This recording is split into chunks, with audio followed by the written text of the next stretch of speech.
Alexis. Hi. How are you? I'm good. Good. So thank you for coming No worries. today. I'll start with the first question. Yeah. If a stranger asks you, what do you do? How do you answer that? Job-wise, for my job, you mean? No, well, what do you do? What do I do? I teach people to move better. I'm a coach, personal trainer, so I help people improve their health and fitness and yeah, live better lives. That's a good way of putting it. Okay, that's cool. Well, that opens kind of another discussion. Like, what? Yeah. How is that? How do you do that? Um, And who is your pretty much client in a way, or I don't who really is the have person a. who needs the service? Yeah, anyone and everyone. So it's not just a certain like group of people. Mhm.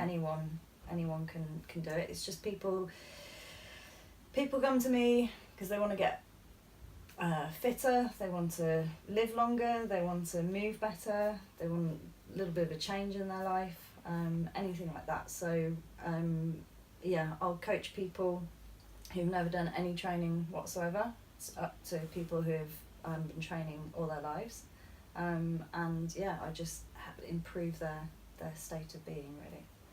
Yeah, and have more energy, I guess, as well. Yeah, more energy. You know, with more energy comes, you know, you start to want to eat better. You want to, you want to sleep better. Stress levels are going to go down. Yeah, dealing with with information, retaining information, I guess, as well. Like in business, it helps everywhere. Yeah, if you're more physically aware of your body and you're in a better physical condition, your mental state's going to be a lot better. Yeah. Which is one of the things that I found with my own training. I think is just stress levels are down. You know, if you can train, and yeah, it helps in all areas of your life, I think. How did you find any like a common problem in, let's say, a generic conditioned person, like a person who works in the office and doesn't have much physical activity? What would be the usual, what maybe you've seen some usual problems that they have? Maybe back pain or low energy, or I mean, don't know. the usual things, yeah. Back pain, they've got bad posture, they're not sleeping very well, and they're high stress levels. But we spend all of our lives in a hunched over position. Most people have a desk job, they're going to be in this position. They're walking around on their phones all day, like staring down the whole time. They're very unaware of like what their body's supposed to be doing and how their body's supposed to be held, and like good posture. And so most people, they neglect things like how to, for instance, to squat. Most people sit on a chair all day, so their seating position is already compromised because they're not performing a full squat, if you see what I mean. That's how we used to sit down before chairs and benches were invented. So, we created, sofas and chairs, so we're forcing our bodies to be lazy, and people, because we've got a support to sit down on, we're neglecting our own muscles to be able to support ourselves in a seated position. So 9 times out of 10 people can't squat, they can't pick things up off the floor properly, they can't push things above their head properly, and they've got 0 core strength. So those are kind of the areas. It's all functional movement, it's all stuff that your body's supposed to do. So I just help them improve that. So what that leads to, what that creates, because all these things kind of create an effect, which is kind of gradual, negative effect, like stiffening in a later age or whatever. I don't know. You lose the ability. Your joints stiffen up. Your muscles become weaker. They start deteriorating. And if that continues, you see elderly people nowadays like walking around with walking sticks or with Zimmer frames, like they're having to assist themselves to get around. That's effectively what I'm trying to create, is a healthier generation, so that when they're older, they're not going to have to assist themselves to get up off a chair or climb a flight of stairs. They're not going to need assistance to do that. Yeah. So, yeah, it's helping people, improve their lives in the long term. Got it. I've seen, I do judo. I still do, although rarer, seldom than I used to. But I see some of the guys coming. They're over 60 and they still kind of able to do judo, or other activities. And I guess it's quite it's an effect of being in a good shape. Yeah. In your view, what do you think would be, if a person keeps a good physical activity, physical condition of his body, what would be his a possibility, or in how long he could be well active in sense of like doing a physical activity or being shaped in a good shape? I mean, I always think it depends on the sport, because I came from a background of martial arts as well, so Thai boxing, which was like a high impact sport on my body. I got a lot more injuries then from what I did then, and that had a lifespan. I don't think I would be able to continue doing that sport for years and years. So like I changed sports and I ended up moving into what I do now, which is essentially, well, it's CrossFit, but it's functional movement. So I think that as long as your aerobic base is good and you keep a good aerobic base, which helps in long term with recovery, you're still moving weights. It doesn't have to be heavy weights, but you're moving external load to your own body, and you can move your own body weight comfortably, successfully. Then I think managing that in the long term, you can keep moving, until the day you die. I guess so. We'll come back to the martial arts, because this is also a topic that I'd like to cover.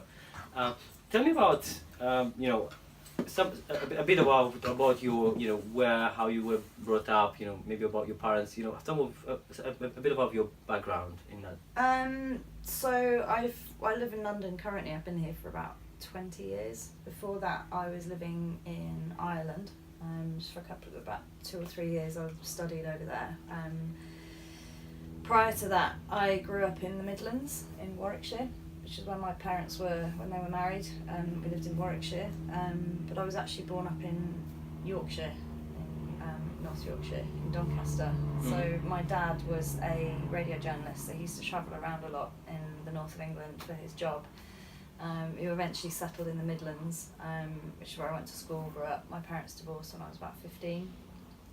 We stayed in the area for a while and then moved to Ireland, and then I studied art actually for my degree. I did fine art, and I went into the art world for a few years. Worked at Christie's, the auction house, and then got various jobs in art galleries, and then moved to London, and then I found Thai boxing through a friend of mine, and kind of juggled a regular job with kind of my own training, and then I eventually moved into personal training, because that was kind of where my head and my heart was at more than anything. So was the transition how was the transition from doing the regular job or the job you've done before? So I did a lot of my role within the art world was mainly admin, so I used to do like office manager stuff, PA role, but it was always in that world. So I transitioned across to a company. I actually worked for an estate agents for a while, Knight Frank. Was office manager there, PA to the head of the office, the head of department there. So I was always doing admin, and so then eventually I moved over to work in a gym, but I had the office manager role in a gym, so I was then changed the environment but had the same job, and then I started personal training. So the transition was actually quite a smooth one, but then obviously I had to take the leap from leaving a 9-to-5 salaried job to becoming self-employed, which was really tough for a while. And it still scares me, but but yeah, it's now it's the only thing I like doing. I couldn't imagine myself back in a 9-to-5 job. I think that the uncertainty is the first thing that scares us.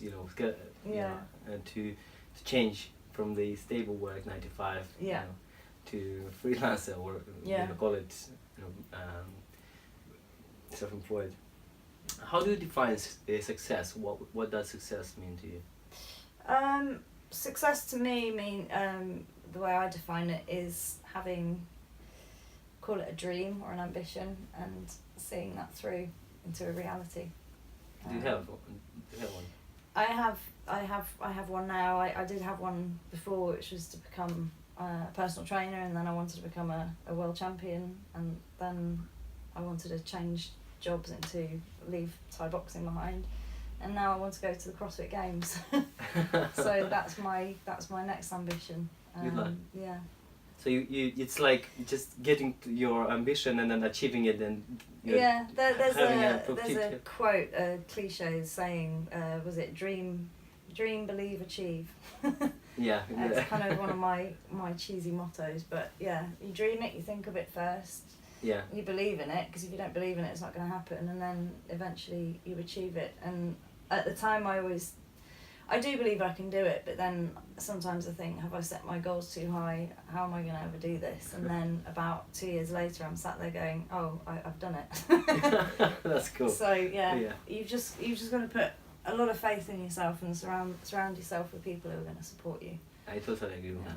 Yeah, and you know when you achieve the goal, do you actually set the next one just before you're achieving it, or like just after you achieve it? Because I think when I won my first world title, I always thought that was going to be it, and then I went on to win 5 more. So it's kind of like you've got to thirst for it, and then it eventually has a lifespan. Everything does. You know, you can't continue on the same thing forever and ever and ever. And it just naturally came to an end, and then I thought, okay, what do I want to do next? Yeah. okay, because you repeated it a number of times, so I can't just hold it on more. Yeah. Okay, tell me about, how did you get into? I know you said it was through a friend, but what prompted you to just let me give a try, like a strong try, for example, in Thai boxing. Thai boxing. And how did it come for you to become so successful in that?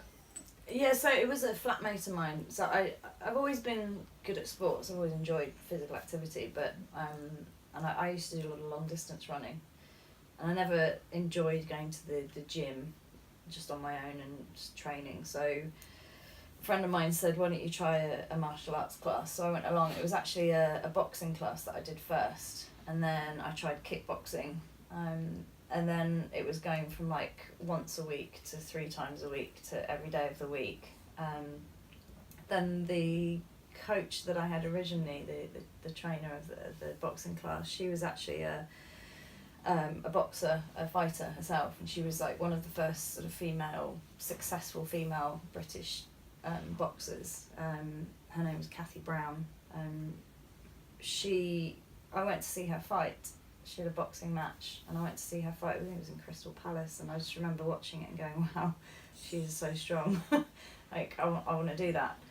So I spoke to her about competing, and she encouraged it, but the gym I was at they didn't breed fighters. It wasn't a fighter's gym. So I found a local gym that did that, one in Victoria called Cobra Gym, which was run by a guy called Tim Isley. Joined there, met my coach who I had for about 10 years, a guy called Matty Parks. I then met him.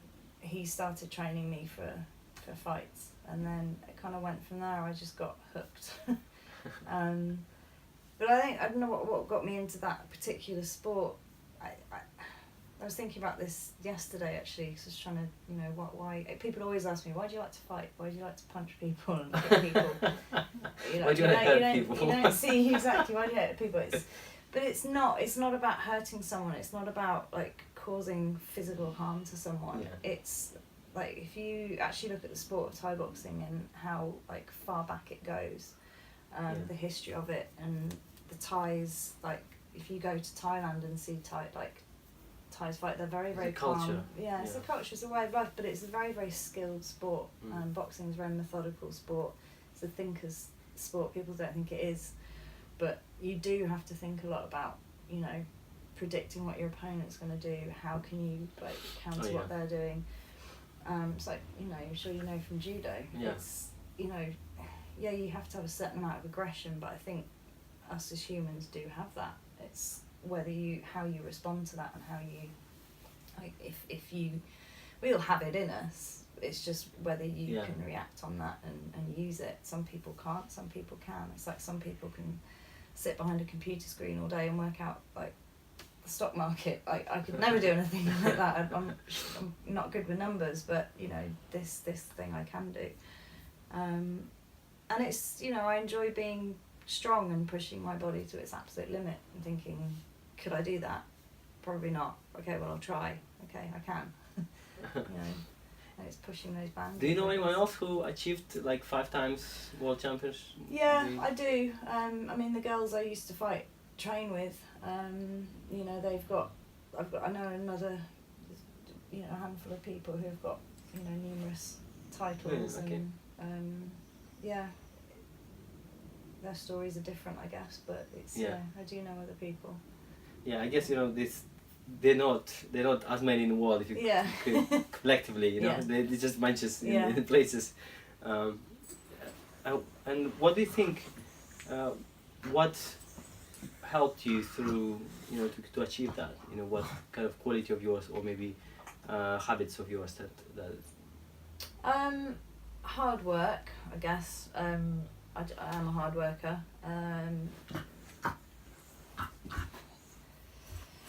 I mean, I guess some people are more physically gifted than others in terms of like athletic ability. So yeah, my athleticism, but also having, you know, the support. You know, my dad was a big fan of mine and big support of mine for doing what I did, which, you know, helped me believe in myself more. Yeah. How did the divorce, your father's divorce, affect you as a child? How old were you then? I was 15 when they divorced. It affected me more than I realised it at the time. I think these things in retrospect you always realise, but yeah, I mean, you know, the one stable base that I thought I had, my home, my parents, was suddenly broken up. And you know, my mum did her absolute best to keep, you know, a strong family unit still, and she was, you know, very, very careful to keep, you know, me and my brothers together, and, you know, not unsettle the family life or the routine too much. But, you know, my parents hated each other in the end, and it was very difficult to watch the whole thing. But eventually, I mean, a couple of years down the line, I became, you know, very ill with anorexia, and I'm sure that was probably that was probably a catalyst for that. That probably could have happened at any stage, but I think the fact that there was kind of this sort of turmoil in my life probably didn't help. I'm not blaming that for my anorexia, but I'm sure it was some kind of spin-off effect from that. So yeah, it was difficult not having both parents together and not having that kind of unit, I guess. How long did you have the condition, the anorexia? I don't think it ever goes. I don't think it's something that you ever fully recover from. I'm certainly, like, you learn to manage it, and like I definitely, I'm not anorexic now, I don't consider myself anorexic, but I definitely have issues with food that are an offspin of what happened to me. But when I was actually physically, like, really, really ill, probably about 4 years. Yeah. Were you aware, like, were you, what was your thinking, or you talking to yourself in that time? Or were you, how did you look at yourself, or how did you talk to yourself in that time? Not very nicely. You don't really look at yourself and think that you look very good, and you don't particularly like the life that you lead. Very critical of everything that I did. I was never good enough at anything, even though I actually was. But you don't, you know, you're constantly saying to yourself that you're not. You're saying you're not attractive to, you know, people. You know, you shouldn't deserve to have these friends around you. And I was always surprised that I did. But yeah, just very, very critical, and like constantly pushing myself. And I always thought I was big. I always thought I was fat. I wasn't, but every time you lose a bit of weight, you think, oh, success, I've done something good, okay, I can do more, and you just push again and again and again. Once you stop eating, all the chemicals in your brain start shifting. You get a very warped sense of what reality actually is, and then you're caught in this vicious circle then. And once you kind of step over that line, it's very hard to get back out of it, because you lose sense of reality. You just don't know what, you know. Yeah. I was saying to myself I was fat and I was like 5.5 stone. It's just, you know, you just don't know what normal is anymore. And then it just becomes trying to keep it a secret from everybody and managing to keep it a secret. And that was another challenge, you know. If you could succeed at that, you've done another, you know, you're good. And yeah. How about your parents? Did they how did they saw that? Did they see that and you can try to talk to you about it? My mum figured out what was happening, because of course everyone realised I wasn't eating as much, but then so I realised that people were realising I wasn't eating as much, so then of course I started eating in front of people, but then I just go and be sick, and I thought that I was being very subtle about it, but obviously, you know, as soon as you eat something and go to the toilet, people figure out what's going on, especially if you're starting to lose weight and being very secretive. My mum figured out what I was doing, and her and my stepdad actually sat down and spoke to me about it. And I admitted that, yeah, that's what I was doing and I had a problem. But I think in reality at the time I didn't really want to change at the time.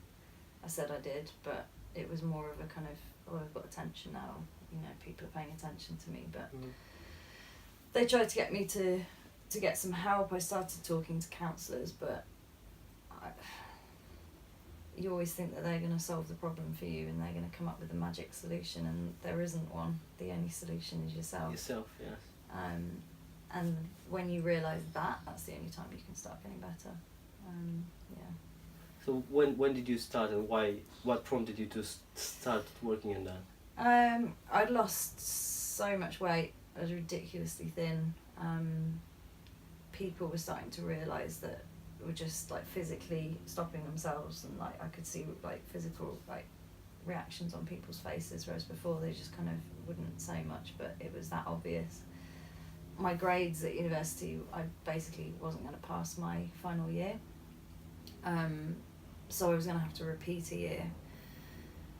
And at the time I was at Cheltenham College, so I was living away from home. Obviously I was living at university and didn't have my parents there, I guess, who wanted to support me. So they said, look, this was my mum and my stepdad, they were moving to Ireland to live, and they said, do I want to move out there with them and live at home and force myself to get better? I'd have to move university and repeat another year, but I would have a new set of friends, a new life. People wouldn't know where I was coming from. I wouldn't have this like stigma attached to my life. So it scared me senseless to do it, but I did. I left Cheltenham, moved to Ireland with them. So I went from living in this like fun sort of town, university town, to in the middle of like the countryside in Ireland, which was like farmers' country. And it was just the biggest change I've had. I went to university in Limerick, which was probably about a 45-minute drive from where I lived. I joined the college there. Nobody knew me. Just started again, fresh. And it was really hard because I had my mum like constantly on my case about eating, and I hated it, and I had so many arguments, and it was a horrible time. And I continued to be sick and stuff, and I was still making myself sick after eating, but I was eating more, and I think slowly the shift started to happen. Like I was eating more and more and being sick less, but then I became obsessed with like exercising, and just, you know, I'd found other ways to counteract the food that was getting into my body. So again, for, you know, even though I was better, I was a lot better, I'd put on weight and I was eating food, there were still times where I would be sick. Probably I was sick every day pretty much, but it just wasn't to the extreme that I was before. And if I drank alcohol, that would make it worse, because obviously it makes you a bit more emotional and so I kind of managed it for a while. Anyway, I finished my university degree, got a 2-1, so I passed it like with a really, really good degree. Moved to London to start my I had a job as an intern at Christie's, so I was moving out of the family home and having to live on my own again, and you know, it was quite scary again because I thought, can I be strict enough on myself to eat and be responsible for that? And I was, but not 100%. So it kind of carried on for a few years in London. But then eventually, when I found Thai boxing and training, I realised that you have to eat to be able to maintain. to train. Cause, without food you can't do anything. That's right. Thank you for sharing that. It's very interesting. Can you name an object or person or a situation that recently shocked or surprised you?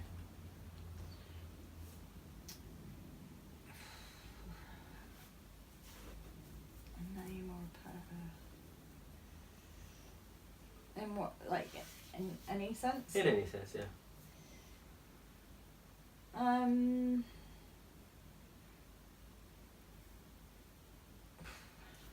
Well, I know an event that happened that's like turned my world upside down. My dad died last year. That was Oh, sorry for that. a huge event that happened. Yeah. Yeah. It's the only thing I can think of at the moment. Can you name 3 the current daily habits or routines that you cannot live without? It's going to sound a bit weird having just spoken about anorexia and not eating, but my tracking my food now, as in the amount of food that I have to eat, tracking my macros, I can't. I guess it's some people look at it as obsessive, but it's a way of me maintaining the fuel that I need to put in my body in order to train for performance. Yeah. Like accounting, money in, money out. Like yeah. What is? Yeah, I have a certain amount of macros that I have to eat per day to maintain a certain amount of performance when how I train. I find it very difficult not to have that. Other things, my training, I guess. I would not be able to live my life without doing some physical activity. And the third thing... It's okay, there too. Yeah, I can't think I was going to say this one here, Daisy, but she's not going to be around forever, but it's very hard not to have her around. Yeah. Oh yeah. It's a good time. Yeah. What are the habits that you think that helped you along the way? Maybe a couple of habits that you think that they were substantial or maybe instrumental for your development or who you are now. Well, people take the mickey out of me for saying that I'm a control freak, and I think I am to a certain extent, but I think because of that I've been able to do what I've done successfully, because I do live my life under very strict rules and regimes, and I guess that's how I was so good at being anorexic, because I was so strict on myself. So that kind of control I have over things has played positives and negatives in my life. I think I'm a compassionate person. I don't know where I learnt that from or how I became like that, but I'm very I can, how do I explain it? Relate to person? Yeah. And I guess in what I do as a trainer and a coach, I have to understand people and understand that not everybody has the same strengths and weaknesses. Everyone, I've got an hour with somebody on their session that they paid me for to help them. I don't know what they've done 5 minutes directly before seeing me or 5 hours before seeing me, but somewhere along the line what they've done is going to affect how they are with me, and I have to respond and That's right. understand that. And I think that's helped me a lot, with my job. Having Why that do you think understanding. you're good at that? Perhaps because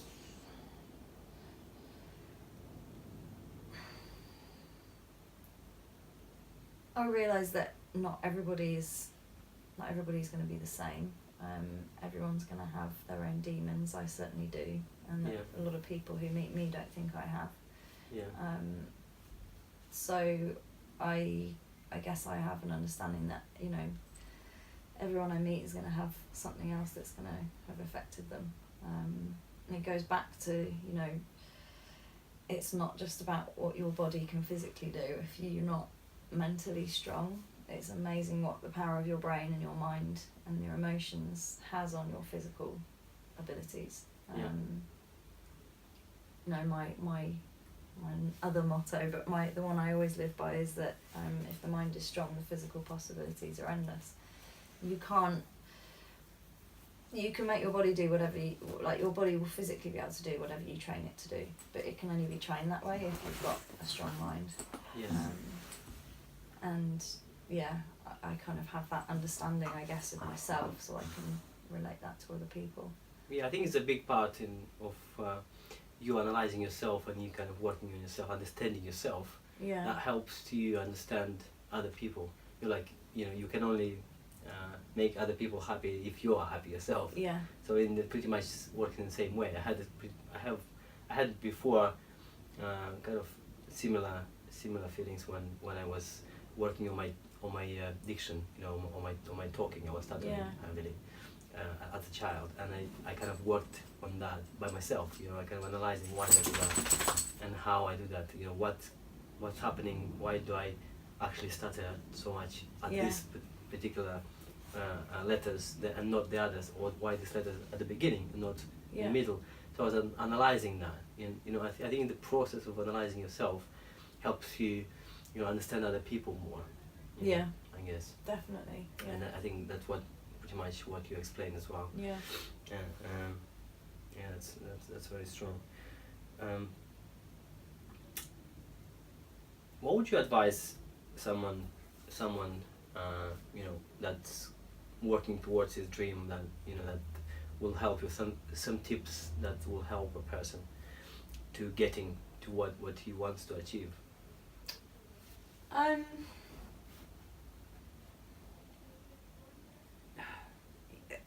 Like I said before, you've got to have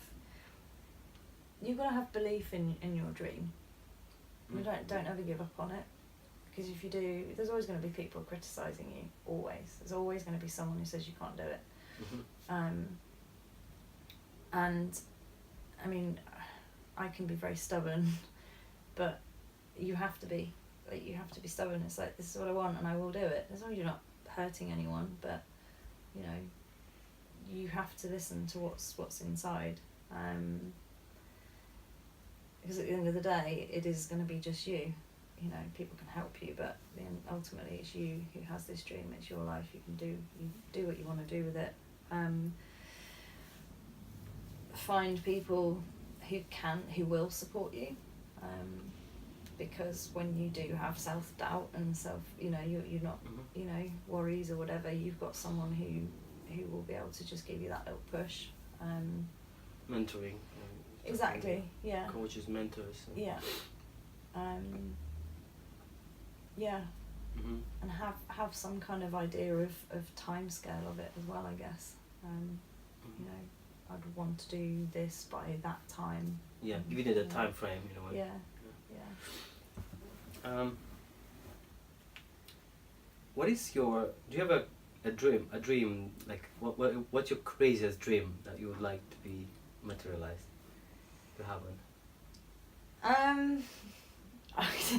Well, me going to the CrossFit Games is pretty crazy, but I will do that.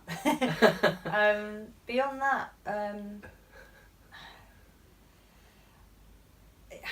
I don't know, it probably doesn't seem that crazy to some people. It probably seems completely normal, but for me to be financially sound and not worry financially, because I've always I've never been financially driven in what I've done. Yeah. So because of that, I've never had a huge amount of money.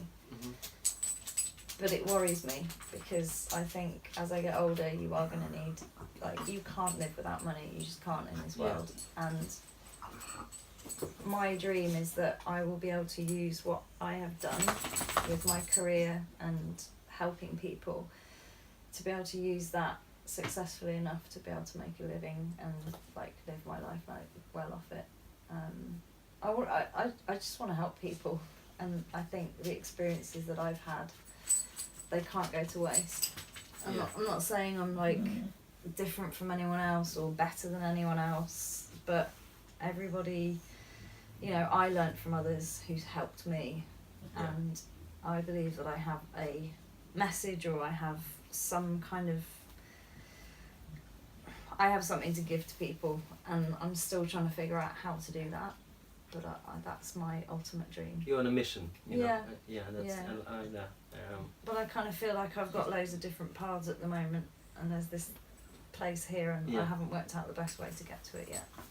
Let's say someone wants to be, or you know, a feminine part, a female part, wants to be a world champion in Thai box, for example, and she's quite well physically, you know, okay, good physically prepared. Where would you tell them to start from, for example? And what would be her first year, maybe, of what maybe few things that she needs to definitely, you know, prepare or do in order to do that? With anything like that, just drilling the basics, because you will always go back to the basics no matter how experienced you are. So if I think about training I used to do for fights, I'd literally spend about an hour kicking a bag with my right leg, or just doing knees on a bag, or working like my right hand punch literally over and over and over and over. And it's something that you learn on day one, but you can never be, you can always be better. So you have to just do the boring stuff, basic stuff. Put the hours in. You've got to make time for it, because people say I don't have time. Well, if you want something that bad, you'll always make time for it. I always did. That's right. You know, sometimes at the expense of my job or whatever, which probably wasn't the smartest idea at the time, but in the long brought term, results, yeah. Who was the one, or maybe up to three, maybe it doesn't matter, you can say one, most influential people in your life, and why? My trainer, Matty Parks, who I trained with for about 10 years, he was a massive influence on like me becoming world champion, and you know, he believed in me from day one. He was a fighter himself, and I saw him strengthen him, and like that I want, you know, and he put the time in with me to train me. My dad was a huge influence as well. I didn't have the best relationship with him for years. I didn't see him for about 7 years when my parents divorced, but when I just re-established my relationship with him, we had a much stronger bond. I always said that my relationship with him was the best in the latter part of his years that he was alive. He believed in me. He always gave a very balanced, fair like view on things, and you know, he encouraged me with my, you know, when I became self-employed and when I became a fighter, and you know, so he was a huge influence, I guess. Yeah, I mean, my mum was as well. She, you know, and she still is. She's always been exceptionally like emotionally strong for me, because I can be very, even though I'm physically strong, I can be like emotionally quite weak at times. And my mum's she's very matter of fact with things, and I think that helps me sometimes, because it calms me down. So yeah, I guess both my parents, and then my coach. Thanks.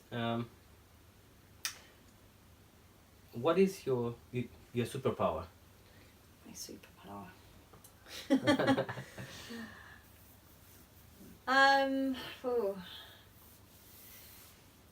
I have an immensely big engine. I guess I'm Whether that's something I don't know whether I was born with it. I don't think, I've just done, I can last a long time with, my training, and, I have, maybe it's like stubbornness, I'm very mentally tough.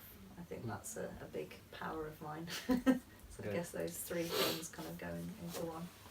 What's your favourite quote? I have a few. Okay. A few. I mean, my motto was, I don't know where the quote was actually from, the one about if the mind is strong, the physical possibilities are endless. There was one, no one can ever make you feel inferior without your consent. Yeah. That was Eleanor Roosevelt. Love that one.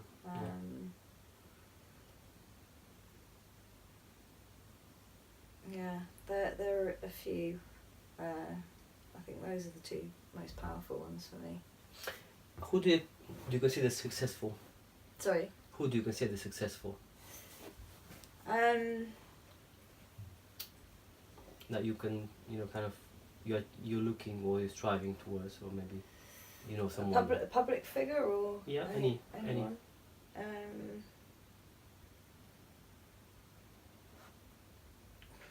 I mean, there are a lot of sports personalities I think are extremely successful. Fighters that I know. Why? Why do you consider them successful? Because they set out to do something and that they've achieved it. Not that achieving what you want to do is always just a measure of your success. I think maybe the measure of success is like how much, if you don't give up on something, whether it works or not is another matter, but if you succeed, if you're successful, you give everything you've got, and I think those people that do, whether or not they get to their end goal or not, I think those are the most successful people.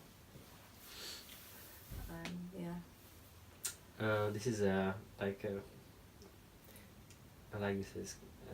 If to consider yourself in, if you would be an animal, which animal would you be?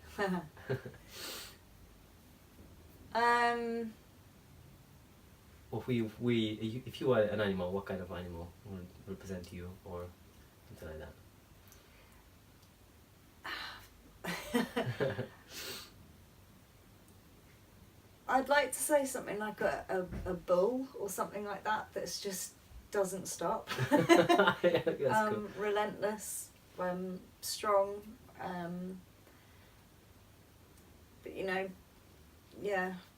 a bull, or probably something like that. Got it. Which is a bit, I'm Taurian as well, so maybe it's fine. I don't know. Which date? April 28th. 28th. Yeah. So. Yeah, me too. I'm 22nd actually. Okay. I've got the same. I can't stop. Who are the three people that you'd like to meet? Someone from the past, someone from the now, and someone from the future. Either alive or not alive. And if a person from the future, just imaginative person. I've always been really fascinated to meet someone like, I don't know, Henry VIII or something like that, because I just find life must have been so different back then, and the fact that he had that many wives, and was it like the brute that he was, but he was so successful in what he did in some ways. I just find that kind of I would love to have just been in a room with him for or a day in the life of. I think that would have just been fascinating, because life has evolved so much. Who would I like to meet today? There's so many people.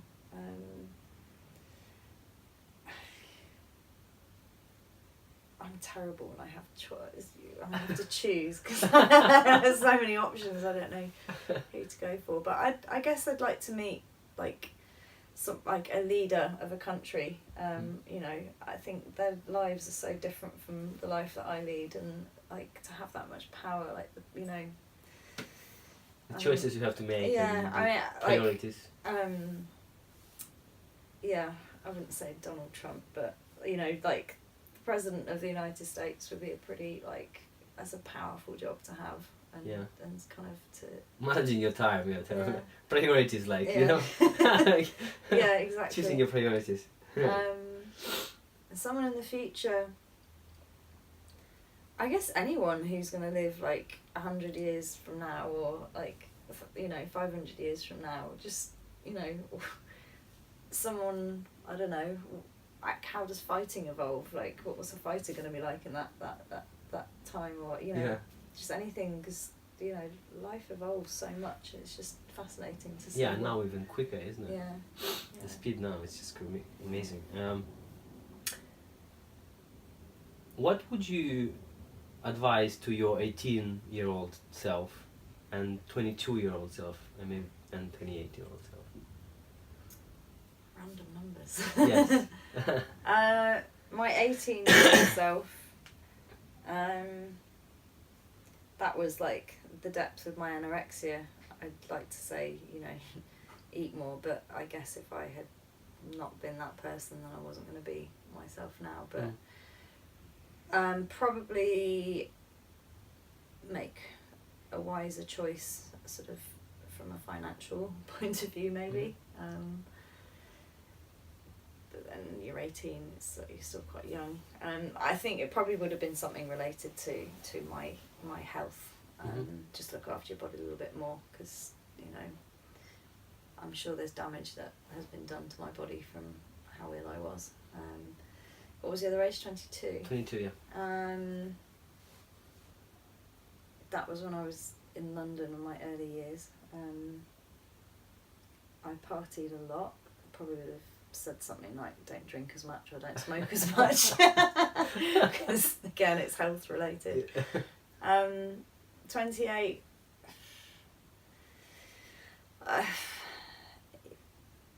yeah, I was in a relationship with somebody at that time that I kind of wasted a good few years of my life on, and I should have stopped earlier than I should.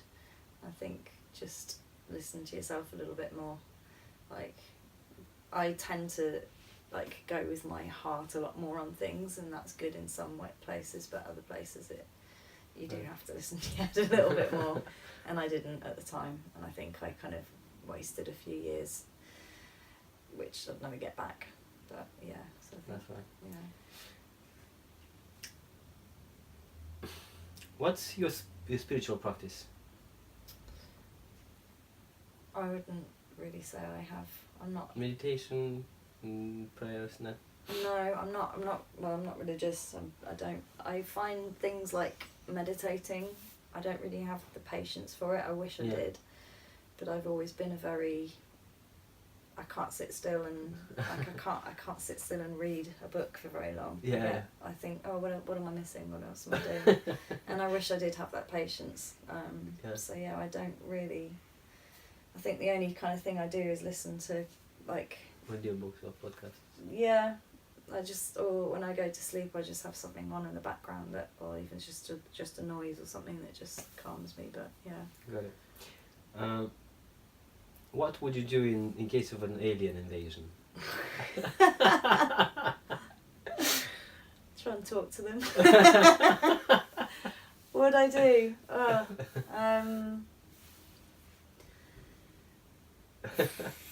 Who knows? Because who knows what they'd want from us? All the alien things you see on TV is them trying to kill you. Maybe they don't want to do that.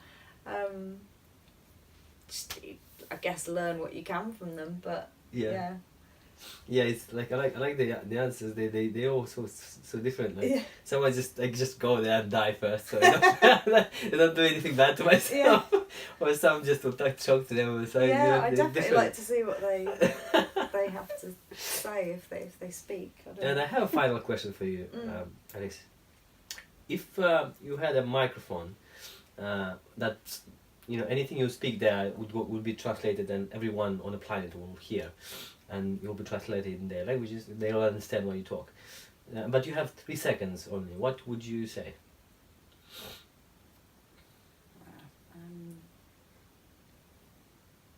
Oh, 5 seconds. Let's put it 5 seconds. Ultimately, do what you want to do. I can't put it any other way. Because if you don't, you're only going to regret not making that choice or not taking that chance. Like, don't live in regret. It's the worst thing. Thanks. Yeah. Alexis, my interviewee questions finished. If you want to say something else, if you want to share anything you want to share. No, I mean, I think we've covered a lot. Yeah. I've just, you know, I think having the opportunity to be able to talk about all this is helping, like, put this jigsaw together with myself. I think I've said that to you before. And I think, you know, the people that you meet along the way, it was only by chance that we met through my other friend. Yes. You know, I don't believe in fate or anything like that, but I think that the people you meet are gonna help you with your path and your journey, and I do believe that it's going to go somewhere, and I think, you know, you've got to take these opportunities. And you know. yeah, and try. You know, Yeah. if you not try, you'll never know what will happen. You Yeah, know? exactly. Yeah. Thank you, Alexis. I really appreciate your time and you coming here. And No worries. thank you. No worries at all. Cheers. Pleasure.